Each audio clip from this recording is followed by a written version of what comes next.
Bonjour à toutes et à tous. Il y a des hommes qui vont regarder cette vidéo. Donc, pour ceux qui me connaissent, je suis la créatrice de Bycox. Pour ceux qui ne me connaissent pas, je suis toujours la créatrice de Bycox. Certains d'entre vous m'ont demandé de faire des tutos broderie. Heu, je m'exécute puisque nous avons un petit peu de temps, pour nous occuper ces jours et ces semaines à venir. Donc voilà une petite vidéo. Alors, on va commencer par le commencement, histoire que ce tuto soit accessible à toutes et à tous, quand bien même vous n'auriez jamais fait de couture, de broderie, de votre vie. Alors là, je vais vous présenter simplement le matériel. Donc, alors j'ai mis ça sur du coton. Donc là, vous êtes sur un coton tout simple, uni. Vous pouvez prendre le tissu que vous voulez. Je vous conseille de prendre un tissu qu'on va appeler en chaîne et trame. Bon, je ne vais pas rentrer dans les termes techniques qui m'ont intéressé que moi. Ça, c'est un tissu, c'est-à-dire que voilà, c'est du coton, c'est pas ultra extensible. Voilà, je vous conseille de ne pas commencer sur du jersey. Le jersey, c'est tout ce qui est t-shirt. Donc, si vous n'avez pas de tissu, vous avez des vieux draps, des choses comme ça, vous pourrez prendre ces choses-là, c'est l'idéal. Le mieux, c'est de prendre un tissu uni pour débuter. Comme ça, vous verrez vraiment ce que vous faites. Si vous n'en avez pas, lancez-vous sur un tissu à motif. Ça ne posera pas plus de problèmes que ça. Donc ça, c'est le tissu. Là, j'ai un feutre. Alors, c'est un feutre... il est à l'envers, mais c'est un feutre qui s'efface à l'eau. Donc en fait, je peux écrire avec sur le tissu ce que je veux et ça s'efface.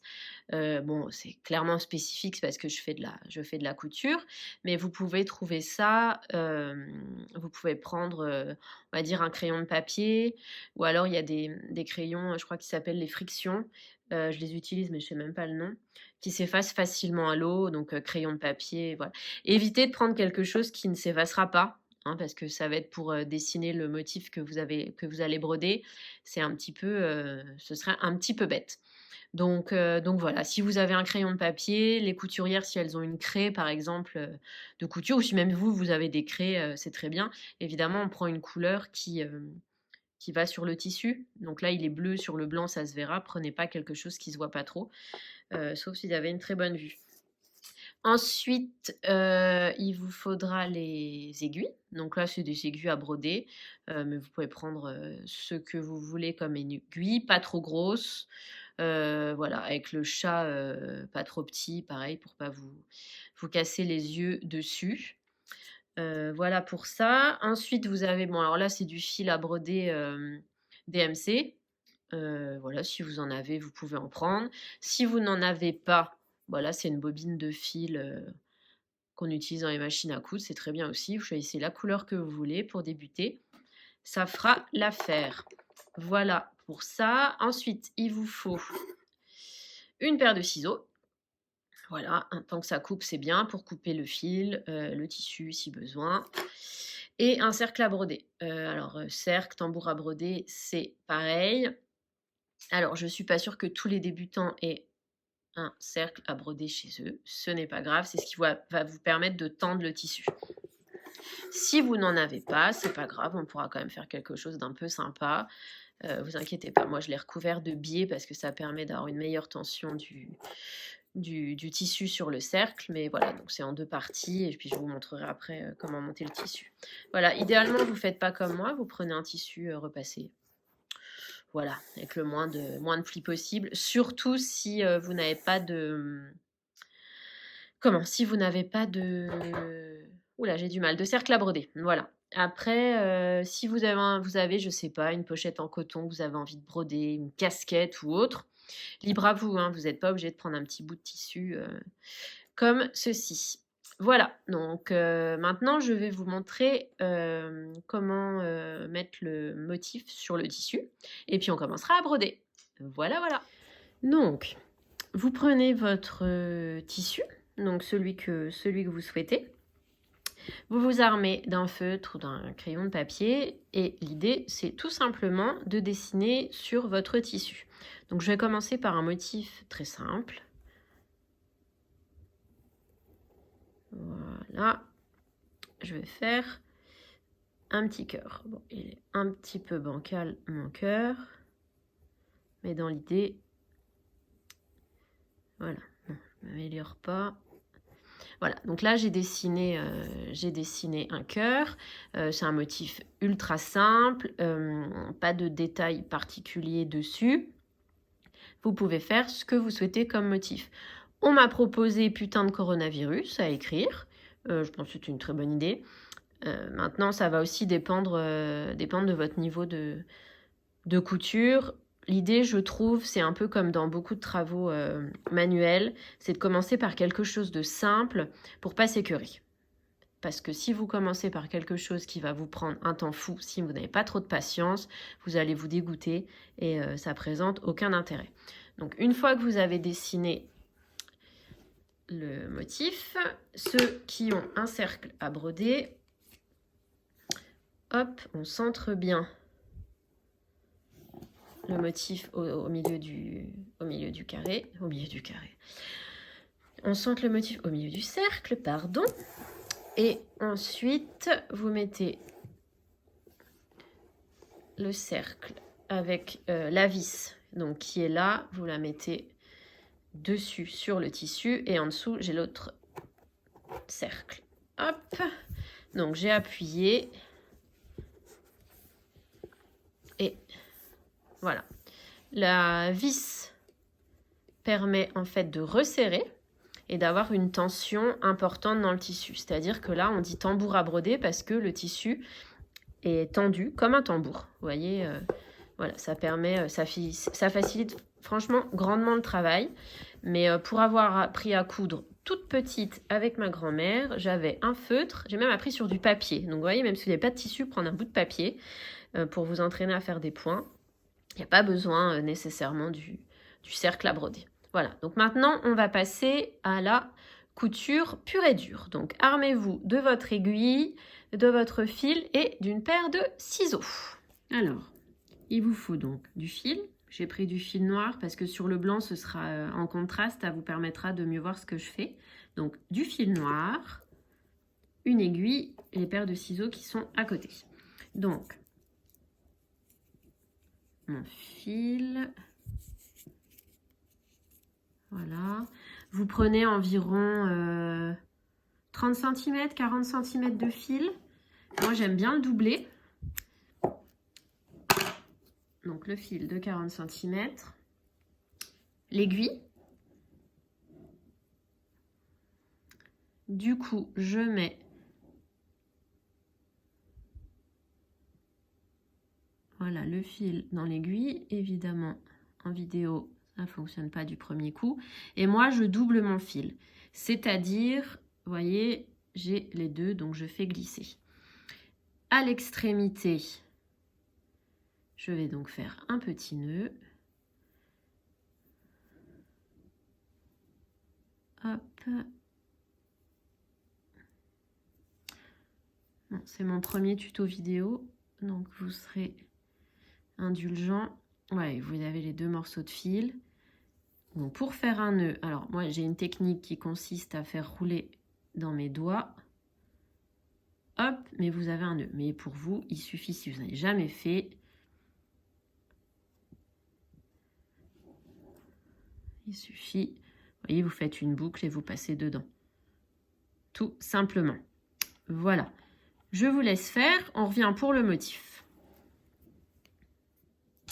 C'est parti. Donc, vous avez l'aiguille avec le fil, un nœud au bout du fil, votre tissu, le motif. Pour celles qui n'ont jamais cousu, qui ne se sont jamais servi d'une aiguille, qui n'ont aucun point de base, vous ne savez pas ce que c'est les points de base, je vais commencer pour vous. Donc, avec votre aiguille, vous allez piquer par en dessous pour essayer de récupérer un morceau du motif. Voilà, donc là je suis dans le bleu, impeccable. Vous pouvez commencer où vous le souhaitez. Et pour ce faire, on va faire un point qui s'appelle le point arrière. Donc, vous allez piquer à l'arrière du fil qui ressort et repiquer devant. Voilà. Je tire mon aiguille, je vérifie que le fil est bien positionné. Voyez. Hop. Voilà, on a le premier point qui s'est créé à ce niveau-là. Le fil, c'est comme tout à l'heure, il est devant. Maintenant, je peux continuer. Donc, le point arrière, eh bien, c'est tout simplement un point qui va de l'arrière vers l'avant. C'est un point qu'on peut utiliser pour assembler des tissus. Il est résistant, puisqu'en fait, vous repassez souvent au même endroit. Voilà, un exemple tout bête, il suffit que je retourne. Vous voyez, il y a un fil qui est là. Ça ne va pas. Hop. Donc, je fais en sorte, voilà, je retire sur le fil de l'aiguille pour ne pas avoir ce fil. Voilà, je vous ai évité l'épisode où je corrige mon erreur. Voilà, donc on reprend le fil qui est là, le point arrière est formé à ce niveau-là. Pour continuer, on repique donc à l'arrière du fil. Vous pouvez récupérer par exemple le point qui est là. Hop, je pique. Donc pour bien vous montrer, je pique l'aiguille. Je tire mon fil.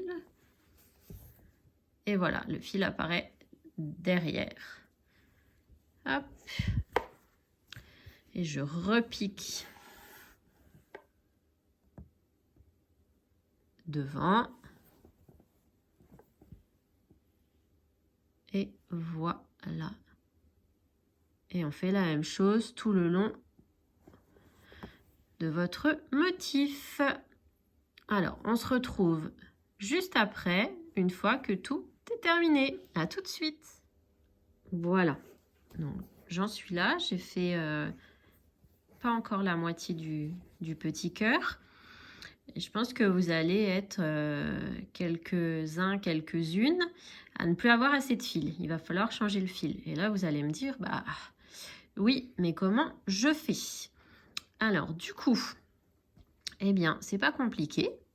Vous allez donc piquer votre aiguille comme si vous faisiez le point arrière, hein, comme avant. Voilà. On retourne son ouvrage.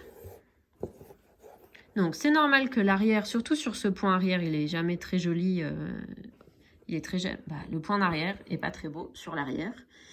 Ouais, vous voyez, il y a les fils. Vous avez le début de ma broderie, donc vous avez le nœud, là. Voilà. Donc, là, il va falloir arrêter la broderie pour pouvoir changer votre fil et la reprendre.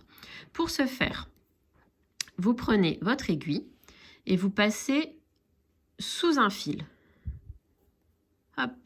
Et là, vous voyez, ça vous fait une boucle. Eh bien, vous passez dedans. Hop. Et vous refaites ça 2-3 fois. C'est ce qui va permettre de bloquer, de faire un nœud. Une fois que c'est fait, hop, on coupe et on en revient. On remet son fil dans l'aiguille et on continue la broderie. Voilà, je vous laisse continuer. On se retrouve une fois que c'est terminé. J'espère que vous avez bien avancé dans votre motif. Donc moi, j'ai pas terminé. Là, je me suis arrêtée à mon premier fil et j'ai fait le nœud comme je vous l'ai montré. Pour les personnes qui, par exemple, n'aiment pas ce point ou souhaitent un point plus simple ou qui veulent faire ça avec des enfants, alors c'est accessible hein, pour les enfants, ce genre de choses, mais il y a des enfants qui ont peut-être moins de patience ou même les parents ont moins la patience d'expliquer. Donc du coup, je vous montre un point qui est tout simple, qui s'appelle le point avant. Le démarrage est le même, il suffit de piquer l'aiguille dans le tissu. À la différence du point arrière, au lieu de repartir donc de ce côté-là à l'arrière du point, vous allez passer en avant. Et donc il suffit de piquer votre aiguille dans le tissu, de tirer votre aiguille. Voilà. Et ensuite, vous repiquez plus loin.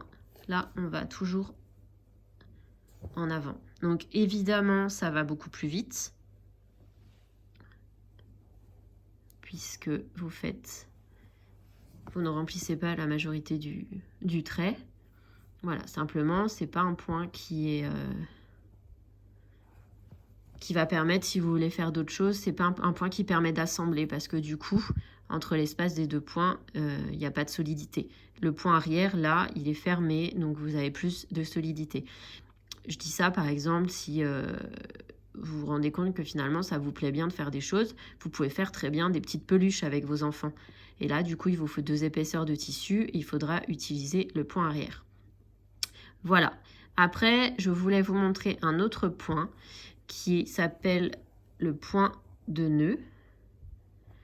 Alors, qui est un point du coup qui donne du relief puisque vous allez réaliser des petits nœuds. Donc, il n'est pas difficile, il suffit juste de s'entraîner. C'est un point où en fait on va enrouler le fil au niveau de l'aiguille pour créer un nœud. Donc, je vous montre. Là, vous avez le fil qui sort, votre aiguille. Ce que vous allez faire, hop, je vais prendre mes 2 mains, j'espère que vous voyez bien. Je vais zoomer un petit peu. Voilà. Donc, vous avez le fil qui sort, votre aiguille. Et en fait, ça consiste à faire... C'est toujours plus facile quand il n'y a pas une vidéo. Donc, vous faites tourner le fil autour de votre aiguille et vous repiquez là où le fil sort. Hop. Et vous tirez doucement. Et là, vous ne voyez rien. Voilà. Et donc, ce qui nous donne... Voilà, ce qui nous donne un point de nœud. Bon, je suis désolée pour la qualité de la vidéo. C'est la première, vous serez indulgent. Voilà, si on regarde... Je sais pas si vous voyez... Voilà, vous voyez, vous avez un petit relief qui se crée. Voilà, j'espère que ça vous convient. Donc, vous avez, je récapitule, le point arrière à ce niveau-là, le point avant, le point de nœud. Il y a beaucoup d'autres points, évidemment, qui existent. Là, je vous ai montré, finalement, le seul vrai point de broderie, ça va être le point de nœud, puisqu'il est en relief et qui vous permet de faire des choses sympas. Le point avant, c'est plus si vous voulez faire ça, par exemple, avec des jeunes enfants. Ça peut être sympa pour eux. Moi, j'ai appris comme ça sur du papier quand j'étais toute petite à faire des points avant de toutes les couleurs. Et après, je me suis lancée sur le point arrière. Le point arrière, il est génial parce qu'il vous servira pour tout, même pour réparer des choses. Par exemple, vous n'avez pas de machine à coudre, vous avez une petite couture qui va lâcher, je ne sais pas, une couture de pantalon. Vous voyez, vous avez votre pantalon, la couture, elle lâche. Voilà, vous faites un point arrière, vous êtes sûr qu'il est résistant. Voilà, il y a plein de choses un peu sympas à faire. Là, je vais vous montrer ce que j'ai fait. Hop, donc ça, vous voyez, j'ai écrit avec mon feutre. Bon, je ne l'ai pas passé à l'eau, donc on voit encore un petit peu de feutre bleu au fond. C'est du fil DMC en coton noir. Donc le fil DMC, vous avez 6 brins. C'est le premier fil que je vous ai montré, c'est celui-ci. Que je dédouble, donc là il doit y avoir 2 brins. J'ai écrit avec mon feutre orchidoclaste, qui veut dire casse-couille aussi pour les gens qui ne connaissent pas. C'est une petite pochette que j'ai achetée comme ceci, voilà. J'ai écrit dessus, c'est du coton, donc pas de cercle à broder, rien. Et j'ai écrit dessus au point arrière. Voilà, ça donne un côté un petit peu... ça donne un côté vraiment fait main. J'aurais pu utiliser d'autres points. Point-là, je le trouvais sympa. Ce genre d'idée, alors voilà, moi j'ai fait sur une petite pochette, vous voyez, il y a un zip, voilà, rien de très compliqué. Vous pouvez très bien faire ça, par exemple, sur un t-shirt, sur une chemise, ce que vous voulez. Vraiment, toutes les possibilités sont infinies. Et puis surtout, après, si vous souhaitez faire ça sur des t-shirts, soyez juste un tout petit peu plus vigilant. Les matières t-shirt, jersey sont plus élastiques, donc il faut faire un petit peu plus attention pour que les points restent bien en place. Si j'ai qu'un conseil à vous donner, si vous n'en avez jamais fait, ni couture, ni broderie, prenez plutôt un tissu. Donc si vous avez envie de faire ça sur vos vêtements, vous pouvez même faire ça sur une poche de jean, une chemise, une casquette, sur des serviettes, vous pouvez broder des initiales sur une serviette. Bref, il y a plein de possibilités. Voilà, sur ces bonnes paroles, je vous abandonne. Si vous avez la moindre question, vous n'hésitez pas à me mettre un commentaire ou m'envoyer un mail et je me ferai un plaisir de vous répondre. Voilà, j'espère que cette première vidéo vous a plu. La qualité n'est pas forcément au rendez-vous, j'ai pas toujours le matériel adéquat. Mais voilà, on a fait avec les moyens du bord, à la bonne franquette, comme dirait l'autre. Très bonne journée et à bientôt!